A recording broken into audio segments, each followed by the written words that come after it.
All right, here we are recording once again. Podcast, Patterns and Profits podcast. I should call this a live cast now that I'm actually doing this, at least live.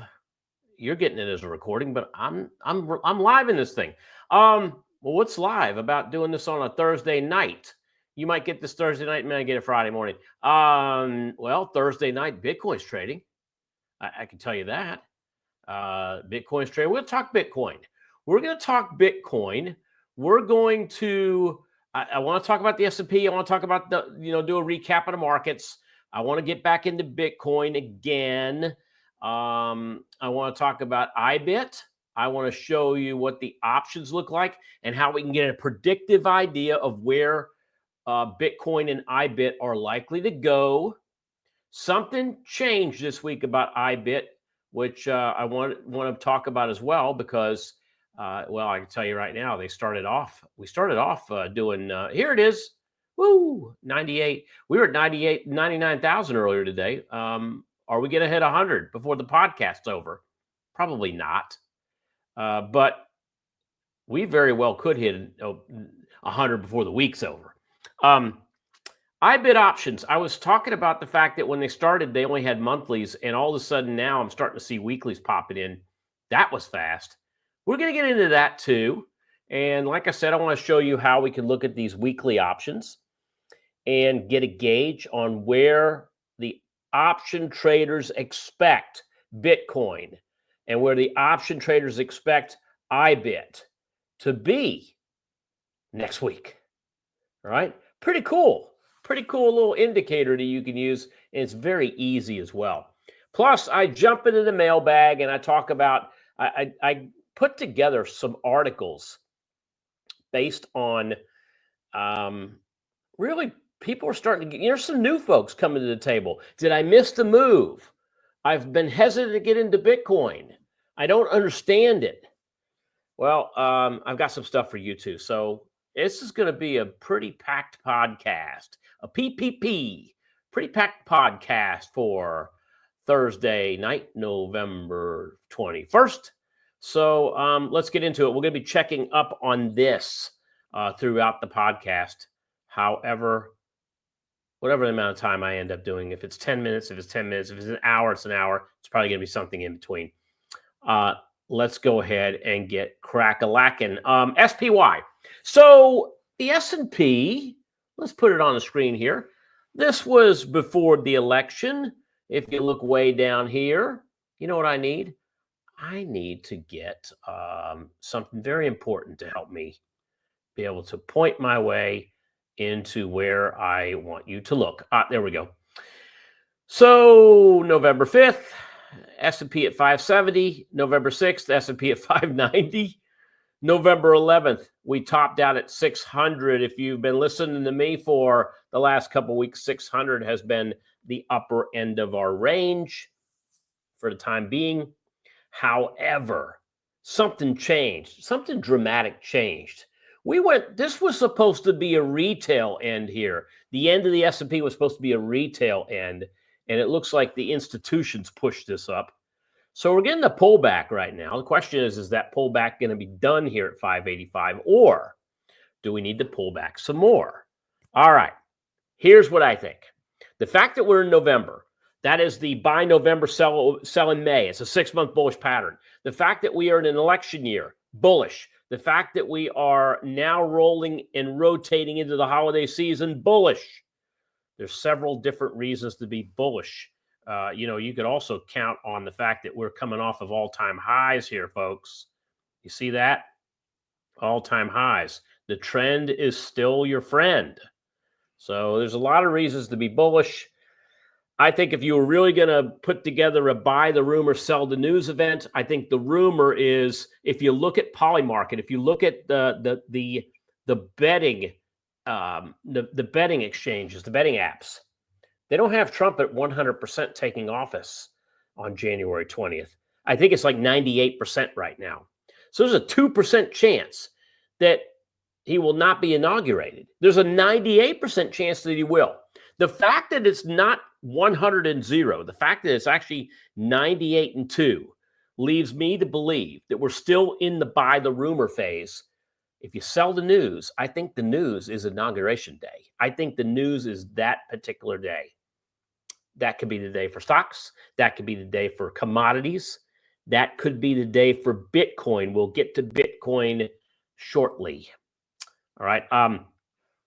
I want to do a quick cap on shortening a pattern. This is the Patterns and Profits podcast. I need to show you a pattern. Let me show you a pattern.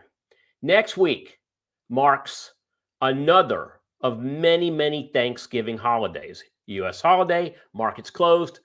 So there has been for some time, and I don't know who came up with the pattern, whether it was Yale Hirsch. He's the author of the Stock Trader's Almanac. I know his son pretty well.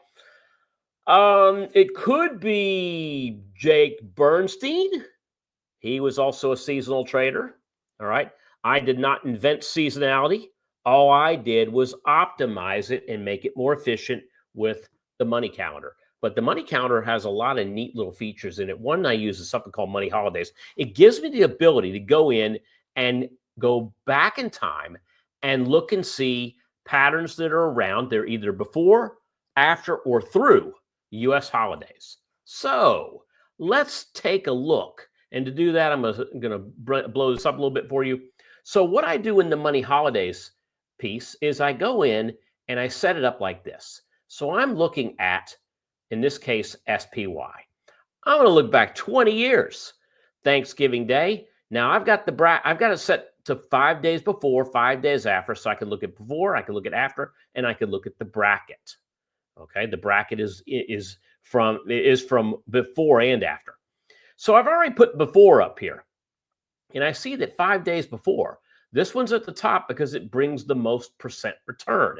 So its average is 1% during the 5 days before Thanksgiving. Take a look here. I don't look at average profit so much because that's a scale. Because 20 years ago, the S&P was nowhere near where it is right now. I look at percentage returns. And if it's returning an average of 1% during this week prior to Thanksgiving, so be it. 80% accuracy, not bad. Not bad. So this is buying 5 days before and basically selling it the day before. Now, what about after? Let's go ahead and check after, and let's look at the 5 days after on the S&P. And we'll see here that it's telling me that in the last 20 years, if you buy 2 days after, you would have lost money. This is a sell. It's a 75% sell. So 15 in the last 20 years after Thursday. Okay, so I'm basically saying Black Friday and Cyber Monday, three out of 4 years for the last 20 years, but down. All right. Why is that? Because Black Friday used to be a big buy day. Well, let's think logically for a moment.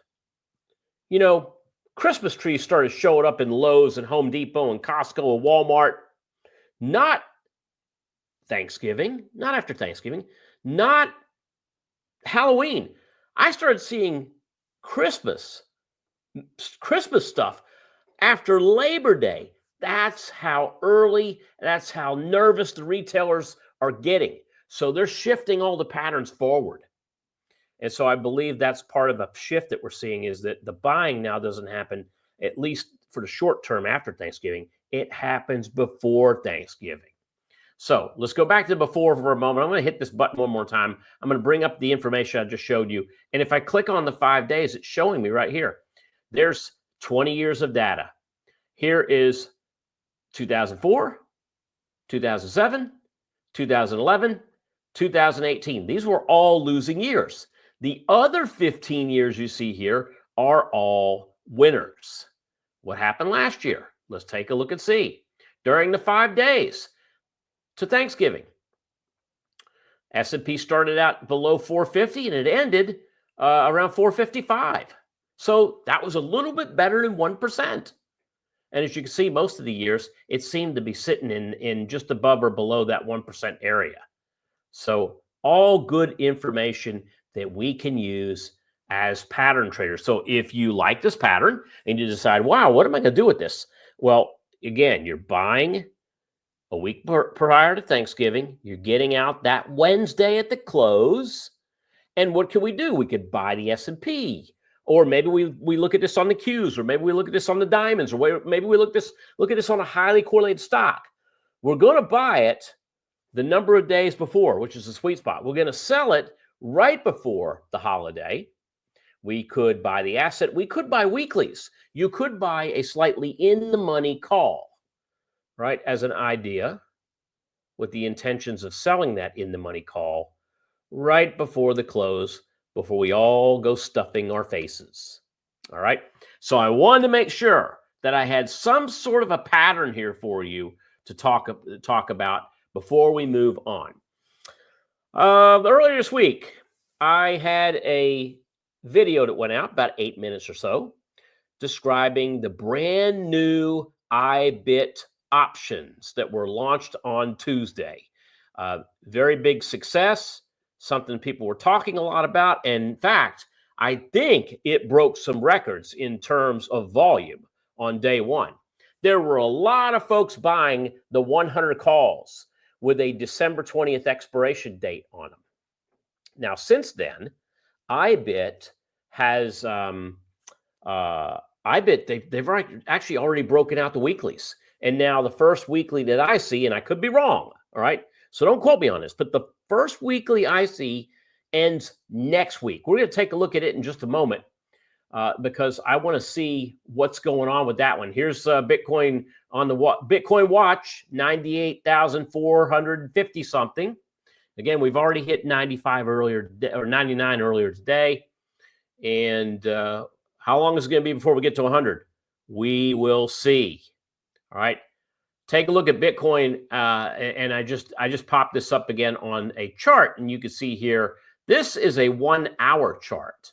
So if I were to go back and look at the daily on this, I'm going to put the daily on here real quick. And then what I want to do is I want to spread it out a little for you. All right. To show you there's election day, and look at that big move. All right. So what does iBit look like? Because if iBit is basically the spot ETF, if you want to buy something, if you want to buy Bitcoin, but you don't want to buy Bitcoin, right? You want something that moves with Bitcoin, MicroStrategy is not what you want. In fact, I think MicroStrategy is overpriced right now. And if you take a look at MSTR, I'm going to put it up on the screen for everybody right now. You take a look at MicroStrategy. Look what it did today. Look at that move. Okay. So here's Bitcoin right now that's just less than $500 away from its all-time highs. I mean, just there. And MicroStrategy, what does it do?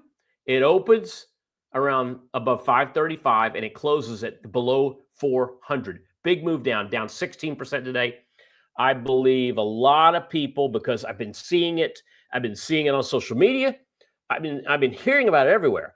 But why do I want to buy Bitcoin? Just buy MicroStrategy. I can catch up to all the missed Bitcoin profits that I had. Not anymore. That jig is up. And you can see a 60% move down. We could come down even more because I still think even at this price, it might be overpriced compared to the relationship between Bitcoin. I say if you want to own Bitcoin, but you don't want to own Bitcoin, IBIT is where you want to be. All right. That's the iShares Bitcoin Trust. And I'm not going to talk about it too much more. Check out the video that I did earlier this week, and you can find out about iBit and the options. But I wanted to tell you that this one moves with a very high correlated rate to Bitcoin itself. Now, let me talk about the options for a minute. Check the options out. And I'm coming over here and I'm looking at the closing prices today. So iBit closed at $55.90. So I see 55 halves and I see 56s. The 56s for November 29th, that's what I see as the closest options to expiration. Well, the calls are priced in at about, look at the buy side, 2.25, and the puts are priced in at about 2.15. So if you add both those numbers up, you're going to get somewhere around $4.40. $4.40 for the straddle on a $56 asset. Folks, that is somewhere north of 8%. So the option traders are pricing in a potential 8% swing one way or another on Bitcoin between now and the end of next week. All right. Between now and Black Friday, Bitcoin is going to be in an 8% up or down range. So that's one way you could look at this to try to get an idea of the volatility. Now, I don't have historical volatilities yet on this because it just started trading. I need months, I need a year before I can really take a look at this and see if indeed it makes sense to be either buying options or selling options based on that price. But once again, what you can do at home is you can get an idea of where Bitcoin and where IBIT are likely to go based on taking the at the money calls and the at the money puts, the prices, add them together, and then you look at them as a percentage of the price of the asset. Take the at the monies, call and put, you get the straddle, you price that over the stock price. That gives you the idea of what option traders think it's going to do over that time period. Now, I always use the shortest time possible because I think that's the best one to use. Okay. Do I day trade Bitcoin or IBIT? No. In fact, I'm a long-termer when it comes to Bitcoin. I've not sold any Bitcoin, but I'm starting to look at this now because we're going to go into 2025, and I believe 2025 is going to be that blow off top year where we're going to see Bitcoin, that Ethereum's already lighting up, folks. All right. If you didn't get a chance to look at Ethereum today, here, I'll just show you on the dashboard. Let's go back and let's take a look at BTC one more time because I want to look at it. And I'm a little too late. It was up. What was it up? 4 or 5% today. Ethereum was up double. Ethereum was up 8%. All right, I've said it before. I'll say it again. First comes Bitcoin, then comes Ethereum, then comes altcoins, and then comes the top. When's the top going to come? I'm actually working with the research team on this one, and we got some new information we're going to be sharing with everybody here in the coming weeks about where we believe that top is going to be. But I'll tell you right now, it's a wide range, okay? I feel like I'm on the Price is Right, and I'm doing the range finder. And the range finder right now says somewhere between 100,000 and 200,000 Bitcoin. So if I were to throw it right in the middle, I'd say 150 by the time we hit the high, and I believe the high is going to come before the end of next year. It could happen in the summertime. We could get a double top, like what happened in 2021. Remember 2021? 65, boom, 40. 69, boom, 15. We could get a double top. But I don't think the double top is going to happen in, what was it, April and then September. I think the double top could start in January with our incoming president. And then I think it runs back up again sometime maybe in the summer. So, and there's a lot of data that points to that. And we'll share that data with you on a later podcast or a later video. All right. So we have looked at overall markets. We've looked at Bitcoin. We've looked at IBIT. We've looked at options. For those of you that are new, I want you to check out, we do something on Gulfport Analytics. Gulfport Analytics, gulfportanalytics.com. All right, for those of you that are new to Bitcoin, for those of you that are new to crypto trading, check out the 2 articles that I did a rewrite on. Okay, so the most recent one's called The 4 Simple Steps to Trading Crypto and Earning Free Cash. Absolutely can happen. All right. Really, it's earning free crypto is what it is. So I put that one out earlier today. Yesterday, I put an article out that talks about everything you need to know about mining, buying, and trading crypto. And so both of those are absolutely free. Go take a look at them. They are at gulfportanalytics.com. And when you go to Gulfport Analytics, just go to the top of the website and you'll see patterns and profits. And when you click on patterns and profits, you'll get the videos, you'll get the articles, you'll get everything there, including that video I did earlier this week, which we've been waiting a long time for this opportunity. And that was the video I did on iBit. All right. I am going to make this brief because it's Thursday night. I'm cold. We've got, I don't know if it's record lows in Florida, but we're down to 50 degrees here. And so it's cold. And I'm also hungry. So before I go have dinner, I wanted to also leave you with this. There was, I did a webinar with a small group of people. All right. Myself and a partner of mine, JP Drysdale. We did a video on our AI signal development. So if you know me, I'm a pattern trader. I also develop systems. I've been doing that for decades now. And so over the last year or so, we've been adding AI, actual real AI, to our strategies. We started with contrarian, and we're actually now starting to morph into trending and seasonal. And so I want to show you some of the results we ran into with just the first things we're putting together. And again, I've been sharing this with a very small group of people, but I'm going to be opening this up and showing it to everybody in the coming year. But I thought I'd give you a sneak peek of how we're doing. So against published trades, take a look at what you see on the screen here. So this is a screen. In fact, you know what? I got to make this as big as I possibly can. So let me move down here. There we go. So this is a screen, and it has 4 quadrants in it. I'm going to start here. Okay. So what we did was we took all the signals that we've been publishing to our small group, and what we did was we had what was it? About 95 AI signals that we had. And we had stock signals for those. But then we also looked at in-the-money options on those signals, and we looked at out-of-the-money options on those signals, and we have the comparison. So let me go through everything with you here. All right, with stocks, all right, with 100% of the signals taken, that means 95 of 95, okay? We had some great winning trades. The average time we were in the trades was only 15 days.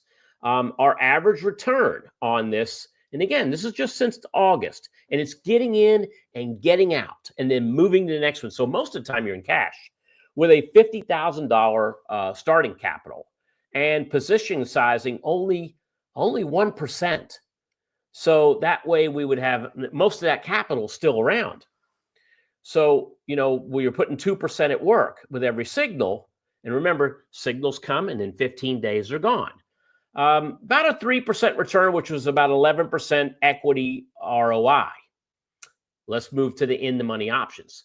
Well, since you don't need $50,000 for signals, with options, we reduced the starting capital to 10. We still had the position size at 1,000, so that was 10%.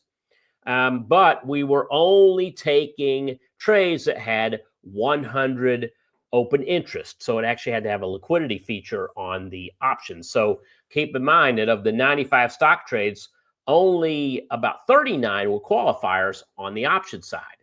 But of those, still having that same 15-day average, guess what? 86%, right? 86% ROI, 310% equity annualized ROI. The third was we took the out-of-the-money options. Now, a lot of people say, oh, out-of-the-money options are risky, Tom. You don't have real value put in there. Okay, same thing. What we did here is we reduced the starting capital of 5,000, reduced the position size to 500, and guess what happened? Same 15-day turnaround, same number of option trades. Oh, actually, we're 38 instead of 39, but 127% ROI, 457% year over ROI. And you can see all that here in the comparative returns where you'll see the S&P. So here's the AI signals in purple on the stock. The S&P was actually above it, all right? But remember, the S&P is you're loading all the way in. You have no cash on hand. So just like you have reward, you also have risk when you have 100% of your equity working for you in an index. Take a look at the in the money options. Boom, they jump up, and there's your 86%. And look at the out of the money options. They jumped up, and they were around 127%. What I can say is that the AI signals, because the average trade was only 15 days, the gamma on these options is what really helps spike those returns. Now, last thing I'm going to leave you with is this. Far be it from me to just take this information here and basically say, that's it. I'm done. I don't need to do anything else. No, folks, as a system trader, as a pattern trader, I have for decades, and I will continue to improve upon the work that I do. And what the AI does is it does a lot of the stuff that I can't. It adds in the macros. It adds in things outside of the pure volatility, volume, price, seasonality, trend, contrarian, etc. It adds the pieces in that we're not thinking about that give us the idea to lean in or lean out of these bullish and bearish trades. So I thought I'd share that with you. Like I said, this is what we're doing here in the lab. We got a small group of people that are working with us. And I am going to, my plan is to incorporate all of this into everything I do in 2025, just to help me, A, have better winning percentages, B, have lower drawdowns of risk, and C, maybe even less trades, because less trades mean you're trading smarter and not harder. All right. I hope you enjoyed this short podcast. For those of you who are new to me, subscribe to the channel. You get all my videos, you get all my podcasts, even live streams as we do them. I will see you on the next one. Have a great weekend.